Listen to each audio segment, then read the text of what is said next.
Hello there. Thought I'd have a little discussion today that kind of goes back to one of my previous videos about thyroiditis and taking thyroid medication during a dry fast and why it's so important. This one in particular is interesting because, as anyone that has Hashimoto's knows, there are these food triggers that seem to set off all the symptoms of brittle nails, hair loss, all that kind of stuff. And there's a reason for that, and I get to it specifically in my next book. That's tended to be called The Return to Youth, because I think we can do that now. What basically happens is, for some reason, the gut starts leaking, leaky gut.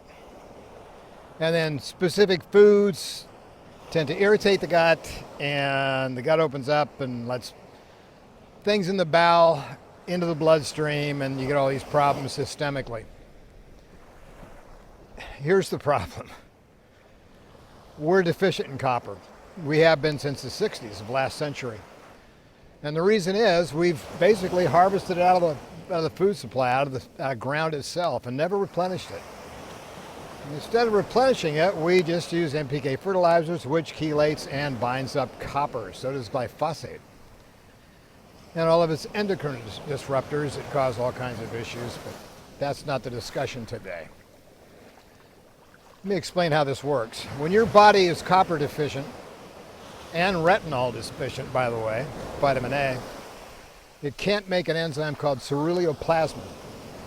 This particular enzyme is necessary for ferroportin, which is the gatekeeper on the cell surface to allow iron in and allow iron out, because ceruloplasmin changes the valence on the iron to one that can be removed from the cell. And if you can't do that, those cells start packing full of iron. The problem comes in a condition where you've got no copper, no retinol, you got iron coming in, and the liver, which becomes toxic with excess iron, sends out an enzyme called hepcidin. Hepcidin goes through the bloodstream and goes to the enterocytes in the intestinal wall and instructs them not to let any more iron from the food, at least, not into the system. You have to keep it from coming into the system because it's going to kill the liver. So instead of killing the liver, it starts overloading the enterocytes of the intestinal wall with iron. And as their systems start breaking down and building up, the occludins and claudins inside the links between the cells, they break down, they oxidize, they rust out. Cells open up, then food can trigger it. So yeah, when you're on thyroid medication, you're going to always be on thyroid medication unless you donate blood and get copper back in your diet. Talked to a friend of mine, Morley Robbins, yesterday, and he concurs on this idea of the food triggers in Hashimoto's, for instance, being due to the degradation of the intestinal wall due to iron overloading. So you got to get the copper in. You got to get at least 4 to 10 milligrams of copper to offset the problem in your cells and start repairing the system that allows the iron to come out. Of course, that does let a lot of iron out, and then the only way to get rid of it easily then is blood donation. You've controlled the in and out portion. Now you've got to get rid of the iron that's accumulated. And it's done by blood donation. Blood donation takes 250 milligrams out every unit of blood. You do that 4 times a year. The net effect is 635 because 365 is going in every year in an iron naturally from the iron recycling system. You got to get rid of that. And if you don't get rid of that, then the thyroid gets full of iron. And not only do you have the problem with food triggers, you have the problem with thyroids malfunctioning because they're loading up with iron, and the T4 and the T3 and all the other stuff can't work properly, and the thing falls down and Hashimoto's. So if you get on the copper and start controlling that and get rid of the iron with blood donation, it should actually solve a lot of the problems. In fact, my partner is doing some blood tests, and we're checking out this theory. And the theory is pretty easy. If you uptake your copper and get your retinol coming in, your vitamin A, then you can start to offset that. Things start turning back, and sure enough, her thyroid numbers are going down because the thyroid's able to repair itself without the iron problem. So there's that.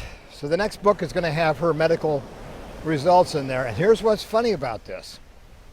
We've been told to eat ascorbic acid, supplemental vitamin D, and zinc.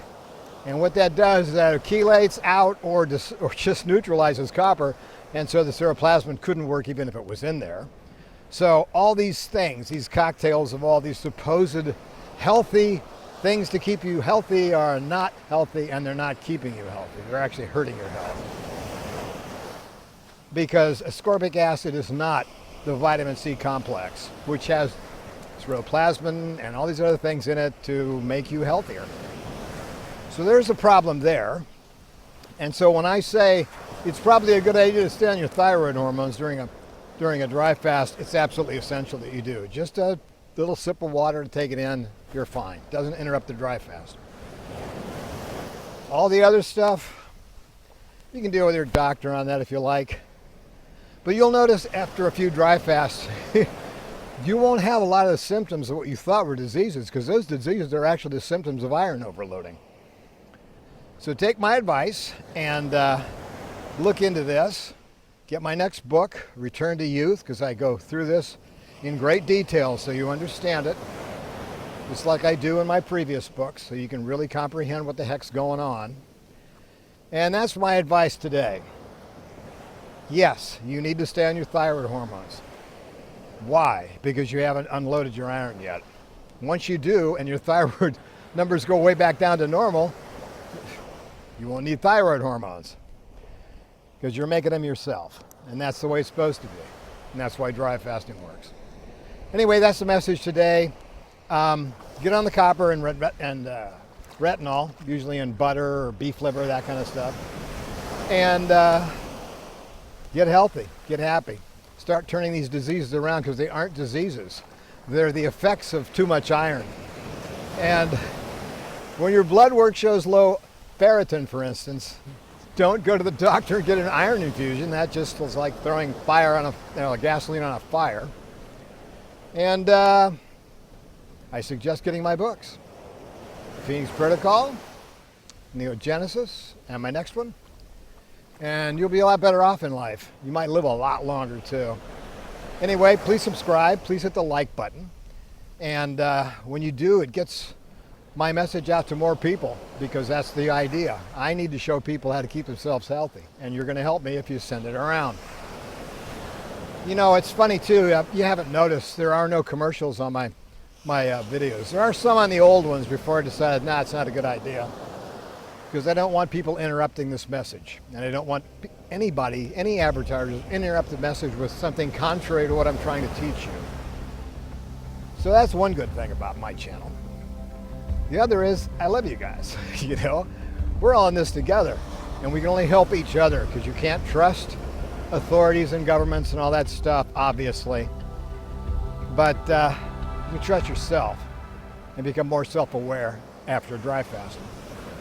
Anyway, that's it for the day, and I will see you later.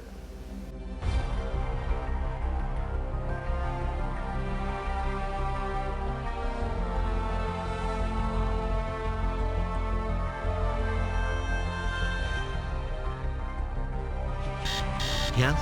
We have a message. Can you remind people to subscribe, please, sir? What now? Please. Oh, very well.